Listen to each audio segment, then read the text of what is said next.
Item ಯಾವುದೇ ಇರಲಿ try ಮಾಡಿ ಆಚಿ ಚಿಕನ್ ಮಸಾಲಾ. ಕೇಂದ್ರದಿಂದ ಅಡಿಗೆ ಅನಿಲ ಸಿಲಿಂಡರ್ ಬೆಲೆ ಏರಿಕೆ ಆಗಿರುವಂತಹ ಹಿನ್ನೆಲೆ ಕೇಂದ್ರದ ವಿರುದ್ಧವಾಗಿ ಜಿಲ್ಲಾ ಕಾಂಗ್ರೆಸ್ ಘಟಕ ಪ್ರತಿಭಟನೆಯನ್ನ ಮಾಡಿದೆ. ತುಮಕೂರು ಟೌನ್ ಹಾಲ್ ಬಿಜಿಎಸ್ ವೃತ್ತದ ಬಳಿ ಧರಣಿಯನ್ನ ಮಾಡಲಾಗಿದೆ.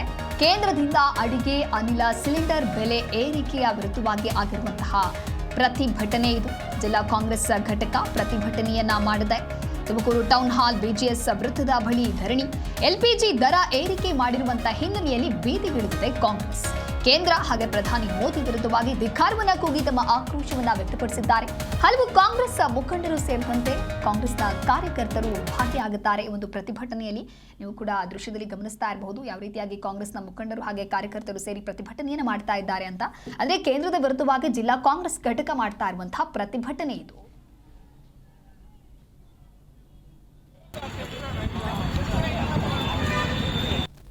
ಇವತ್ತು ನಮ್ಮ ಜಿಲ್ಲಾ ಕಾಂಗ್ರೆಸ್ ಸಮಿತಿ ವತಿಯಿಂದ ನಮ್ಮ ಅಧ್ಯಕ್ಷರಾದ ಚಂದ್ರಶೇಖರ್ ಗೌಡರ ನೇತೃತ್ವದಲ್ಲಿ ಹಾಗೂ ನಾವೆಲ್ಲ ಮುಖಂಡರುಗಳು ಇಕ್ಬಾಲ್ ಅಹಮದ್ ಇರ್ಬೋದು, ನಗರ ಪಾಲಿಕೆ ಸದಸ್ಯರು ಇರ್ಬೋದು, ಮಹಿಳಾ ಘಟಕದ ಅಧ್ಯಕ್ಷರುಗಳಿರ್ಬೋದು, ವಿವಿಧ ಪದಾಧಿಕಾರಿಗಳು ಎಲ್ಲ ಸೇರಿ ಇವತ್ತು ಕೇಂದ್ರ ಸರ್ಕಾರದ ವಿರುದ್ಧವಾಗಿ ನಾವು ಪ್ರತಿಭಟನೆ ಮಾಡ್ತಾಯಿದ್ದೀವಿ.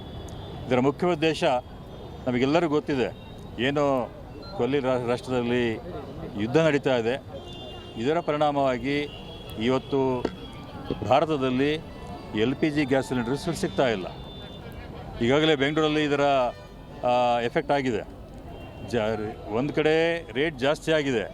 ರೇಟ್ ಜಾಸ್ತಿ ಆದರೂ ಕೂಡ ಜಾಸ್ತಿ ದುಡ್ಡು ಕೊಟ್ಟು ತೊಗೊಳಕ್ಕೆ ಹೋದರೂ ಕೂಡ ಸಿಲಿಂಡರ್ಗಳು ಸಿಗ್ತಾ ಇಲ್ಲ. ಇದರ ಉದ್ದೇಶದಿಂದ ಹೋಟೆಲ್ ಉದ್ಯಮಿಗಳು ಈಗಾಗಲೇ ಬಂದ್ ಮಾಡುವಂಥ ಸ್ಥಿತಿಯಲ್ಲಿದ್ದಾವೆ. ಇದರ ಪರಿಣಾಮ ಈಗಾಗಲೇ ಹಾಸ್ಟೆಲ್ಗಳ ಮೇಲೆ ಬಿದ್ದಿದೆ, ಮಠದ ಮೇಲೆ ಬಿದ್ದಿದೆ. ಯಾಕಂದರೆ ಈಗಲೇ ಭಕ್ತಾದಿಗಳಿಗೆ ಇದು ಕೇಂದ್ರ ಸರ್ಕಾರದ ತಪ್ಪು ವಿದೇಶಾಂಗ ನೀತಿ, ಇದರ ಪರಿಣಾಮ, ಇದು ದುಷ್ಪರಿಣಾಮ. ಏನು ಸ್ಟ್ರೇಟ್ ಆಫ್ ಹಾರ್ಮೋಸಲ್ಲಿ ಪಾಕಿಸ್ತಾನ ಮತ್ತು ರಷ್ಯಾದವ್ರಿಗೆ, ಚೀನಾದವ್ರಿಗೆ, ಇರಾನ್ನವರು ತೈಲವನ್ನು ಸಾಗಣೆ ಮಾಡೋದಕ್ಕೆ ಅನುಮತಿ ನೀಡ್ತಾರೆ, ಭಾರತದಕ್ಕೆ ನೀಡೋದಿಲ್ಲ.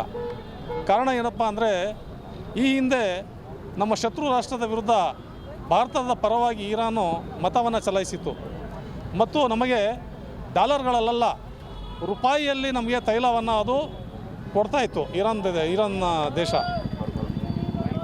ಅದು ಅಮೇರಿಕಾ ಮತ್ತು ಇಸ್ರೇಲ್ ಜೊತೆ ಯುದ್ಧಕ್ಕಿಳಿದಾಗ ಭಾರತ ದೇಶ ಏನು ವಿದೇಶಾಂಗ ನೀತಿಯನ್ನು ಅನುಸರಿಸಿತು ಅದರ ದುಷ್ಪರಿಣಾಮ ಇವತ್ತು ನಮಗೆ ತೈಲ ಮತ್ತು ಈ ಗ್ಯಾಸ್ನ ಕೊರತೆ ಉಂಟಾಗಿದೆ. ಇದು ಕೇಂದ್ರ ಸರ್ಕಾರದ ತಪ್ಪು ವಿದೇಶಾಂಗ ನೀತಿ, ಇದರ ಪರಿಣಾಮ, ಇದು ದುಷ್ಪರಿಣಾಮ. ಏನು ಸ್ಟ್ರೇಟ್ ಆಫ್ ಹಾರ್ಮೋಸಲ್ಲಿ ಪಾಕಿಸ್ತಾನ ಮತ್ತು ರಷ್ಯಾದವ್ರಿಗೆ, ಚೀನಾದವ್ರಿಗೆ, ಇರಾನ್ನವರು ತೈಲವನ್ನು ಸಾಗಣೆ ಮಾಡೋದಕ್ಕೆ